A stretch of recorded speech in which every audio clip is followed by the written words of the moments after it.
오늘은 교회력으로 한번 따라 합시다. 주현절. 주현절은 에피파니라고 해가지고 그리스 정교회, 러시아 정교회, 동방 정교회, 영어로는 옥소독시. 어제 CNN을 보니까 그 CNN 1일날 1월 달에 방송하면서도 옥소독시 스피릿이라고 나오더라고요. 이제 그 그리스 정교회하고 러시아 정교회하고 틈이 벌어져서 아마 갈라지는 것 같은데, 쉽게 말하면 오늘 주현절이 동방정교회 성탄절입니다. 동방정교회 성탄절이기 때문에 어제도 제가 어제까지 서울에 그제까지 집회를 했는데, 서울 많은 교회 가봤더니 벌써 성탄절 지나고 성탄의 불을 다 끄고 호텔에만 불이 밝게 있어요. 그런데 그 교회들이 사실은 다 잘못하는 겁니다. 이 성탄의 불은 오늘 밤에 꺼지는 겁니다. 왜 오늘 밤에 꺼지느냐? 형제로 있던 교회의 성탄절인 주현절까지 우리가 예의로 불을 밝혀주는 거예요. 그리고 오늘 밤에 다 철거하는 겁니다. 오늘 우리가 우리의 형제였던 러시아 정교회, 그리스 정교회, 이런 정교회의 성탄절이다 생각하고 오늘이 주현절입니다. 또 주현절은 6일이 주일이 아니어도 주현절입니다. 우리도 성탄절 보면 주일이 아닐 때가 더 많죠. 그런데 공교롭게 금년은 주현절이 주일하고 함께 끼어 있는 그런 동방정교회 성탄절이 되겠습니다. 저는 우리 교회가 금년에 정월 초하루부터 장례 치르는 일로 시작한 것이 분명히 하나님의 뜻이 있다고 생각합니다. 왜 장례 치르는 일로부터 시작했을까? 왜 세상 모든 사람들이 축제라고 정월 초하루를 맞이했다고 잔치를 벌이고 있는데, 오늘 우리는 장례를 치르면서 천국 입성 축하 예배를 드리게 된 하나님의 뜻은 무엇일까? 우리가 잘 아는 대로 오랫동안 암으로 투병하던 이영희 집사가 70세의 일기로 하나님의 품에 갔습니다. 요즘의 수명으로 생각하면 좀 일찍 간 거죠. 가난하고 돌볼 수 있는 가족들이 없었고 외롭게 살아갔습니다. 교회에 오면 본당에도 오지 못하고 꼭 선교관에서 예배를 드렸습니다. 식당에서 식사할 때는 목에 튀어나온 그 혹을 감추기라도 하듯이 한쪽으로 기울어져서 다른 사람과 밥 먹기를 거부하고 혼자서 식사를 했습니다. 그렇다고 그 앞에 자진해서 찾아가는 사람도 많지 않았습니다. 저는 그 집사를 위해서 기도할 때마다 불쌍한 우리 이영희 집사님이라고 그렇게 기도하고 그를 보살펴 주기를 기도했습니다. 예배가 끝나면 어려운 가운데서도 꼭 교역자들의 손을 잡고 악수하고 떠났습니다. 성탄 예배도 드렸습니다. 성탄절 아침에 그 이튿날 병원에 입원하려고 교회에 보증을 서달라고 하는 서류를 들고 왔습니다. 그런데 그 서류를 받고 참 당황스러웠습니다. 본인도 무슨 뜻인가 모르고 병원에서 보증인이 없으면 입원이 안 됩니다 하니까 가져갈 데가 없어서 교회로 가지고 왔습니다. 그런데 또 의료진들한테 물어보니까 잘못하면 이 모든 의료비는 보증선 교회에서 책임을 져야 된다. 여러분, 이제 암으로 또 투병하면서 병원에 입원을 하는데 병원비가 얼마가 나올 줄도 모르는 그 상황에서 제가 부목사에게 그래도 혹 가족이 있는데 찾아보라고 했습니다.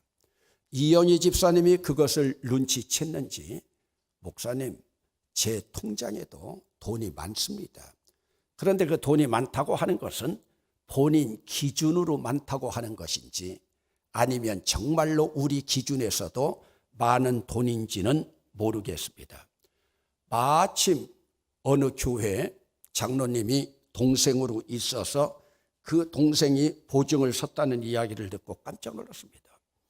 동생 가운데 장로가 있고 장례를 치르고 나니까 오빠 가운데 대구의 유수한 교회의 원로 장로도 있고 가족이 하나도 없는 줄 알았더니 남동생도 오고 언니도 찾아오고 살아있을 때에는 외롭게 혼자 사는 것 같았는데 죽고 나니까 정작 형제들이 와서 오열하고 있는 모습을 보았습니다. 교인을 제외하면 문상올 사람도 변변이 없었습니다. 처음에는 12월 31일 날 돌아가시면서 그날 장례를 치르겠다고 해서 제가 허락했습니다. 그런데 아마 화장터 문제나 장례 절차 문제 때문에 하루장을 치르기로 한 것을 이틀장까지 갔는데 가족들은 형제 자매들은 그것을 기분 나빠했는지도 모르겠습니다. 여러분, 문상객이 없으니 대학병원에서 조그만 개인 병실, 병원 영안실로 옮겼습니다. 입관 예식은 우리 교역자 2명이 가서 인도를 했습니다. 발인 예식입니다. 정월 초하루입니다. 우리 교역자들은 정월 초하루에 우리끼리 발인 예식하자고 또 그렇게 예상했습니다. 그런데 여러분, 발인식 날 아침에 깜짝 놀랐습니다. 외롭게 이영희 집사의 장례를 치른다고 알려드린 것뿐인데 정월 초하루 날 30명이 넘는 교인들이 발인 예식에 참석했습니다. 30명이 넘는 교인 가운데서는 장로가 8명이었습니다.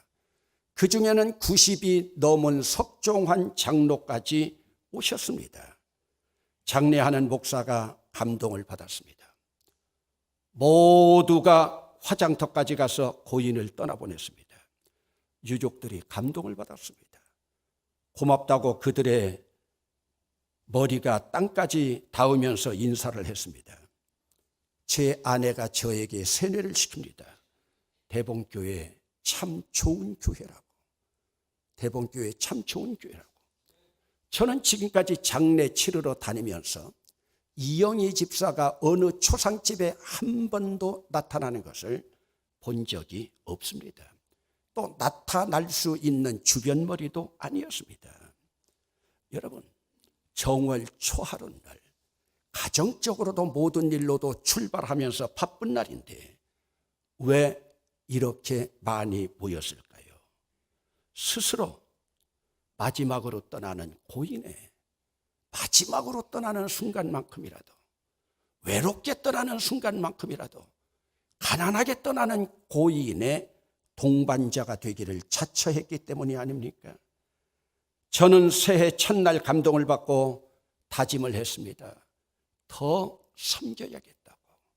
더 섬겨야겠다고. 그 유해가 어디에 뿌려졌는지, 어디에 묻혀졌는지는 우리는 모릅니다. 한 번 왔다 가는 인생입니다. 여러분, 오늘 우리는 이 땅에 살아가면서 얼만큼 우리의 짐을 지고 있습니까? 여러분, 예수 믿는 우리에게 하나님께서 우리에게 보여주는 가장 큰 짐은 영적인 동반자의 삶을 살아가는 일입니다. 살아있을 때 이영희 집사의 동반자 누구였는지 모릅니다. 그러나 여러분, 이름 없는 구역장도 권찰도 그날 와가지고 안타까워하는 모습을 보았습니다. 여러분, 오늘 우리가 이 땅을 살아가면서 때때로 나에게 주어진 짐 무거울 수 있습니다. 무겁기도 합니다. 그러나 그 짐은 누구나 지고 가야 할 짐입니다. 여러분, 오늘 성경 본문에도 보면 나의 짐이 있습니다. 그러나 나의 짐은 내가 져야 됩니다. 나의 짐을 지다가 견디다 못해 쓰러지는 아픔이 있다 하더라도 나의 짐을 지고 가다가 조금이라도 여력이 남는다면, 조금이라도 여유가 된다면 다른 사람의 짐을 져줄 수 있는 그러한 여유, 여러분, 다른 사람의 짐을 함께 질 수 있는 조그만 여력의 동반자가 된다면 얼마나 우리는 복되겠습니까? 오늘 우리 인생길은 순례의 길을 걸어가는 자들입니다. 더군다나 재직들은 주님 앞에 귀한 짐을 함께 부여받은 자들입니다.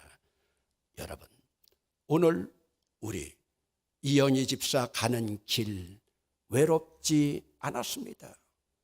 왜냐고요?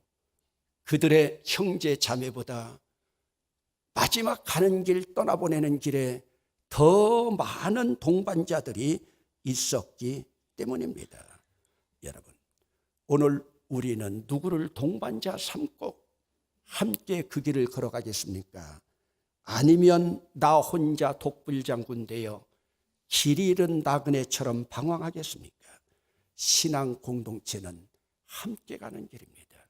함께 가는 이 길은 성구 영신 예배 때 성만찬 나누었지만은 이 길은 예수의 살과 피를 함께 나눈 자들이 가는 신비한 공동체의 길입니다.